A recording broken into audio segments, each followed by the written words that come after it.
conditions de circulation à l'intérieur et aux abords de la gare, le projet prévoit en effet de créer, comme par magie, 60 000 m² de surface de plancher.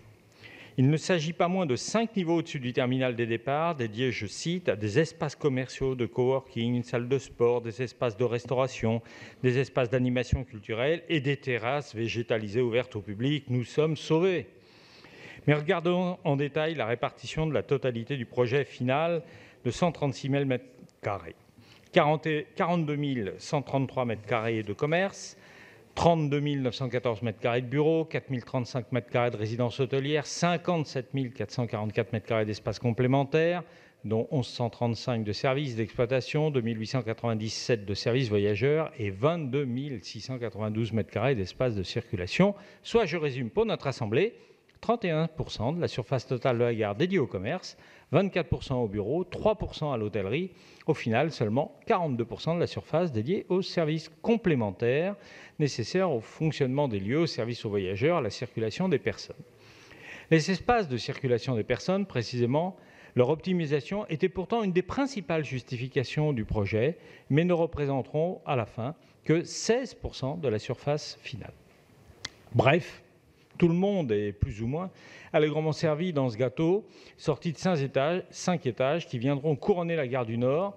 Et celle-ci ne sera officiellement plus majoritairement une gare, mais avant tout un centre commercial et d'activité, ou un pôle d'attractivité métropolitain, comme on dit dans la novlangue, et comme l'indique la délibération. Alors, la logique économique et financière derrière ce projet est claire.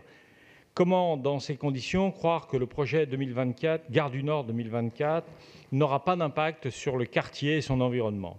Une telle densification de bureaux et d'activités, avec les flux supplémentaires qu'il va générer à proximité par ailleurs, comme ça a été dit, de l'hôpital Lariboisière, va impacter fortement la vie des riverains ainsi que le climat via l'augmentation de la fréquentation de l'activité, donc des consommations d'énergie, couvertes à 70% seulement par des énergies renouvelables.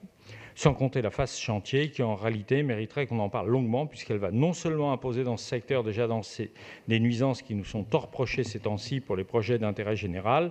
Je cite la délibération, « compte tenu de l'ampleur du chantier, les nuisances risquent d'être importantes », mais également être source de pollution atmosphérique et climatique via le transport et l'utilisation des matériaux de construction. Le transport par fret des matériaux n'est même pas garanti, pourtant on parle d'une gare, pas plus que l'utilisation des matériaux bas carbone. J'ai déjà évoqué dans mon intervention sur la gare d'Austerlitz notre vision de la densification des quartiers parisiens. Il s'agit bien encore ici de bétonisation, ne vous en déplaise. En aucun cas, une telle construction massive et concentrée de commerces et de bureaux n'agit dans l'intérêt des Parisiennes et des Parisiens.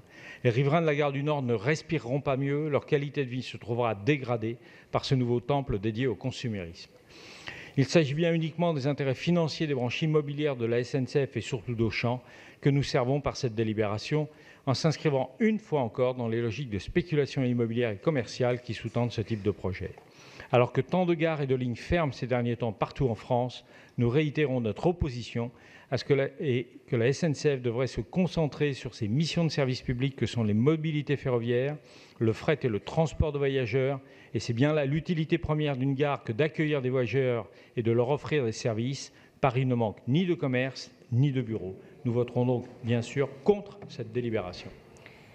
Merci. La parole est à Daniel Simonet.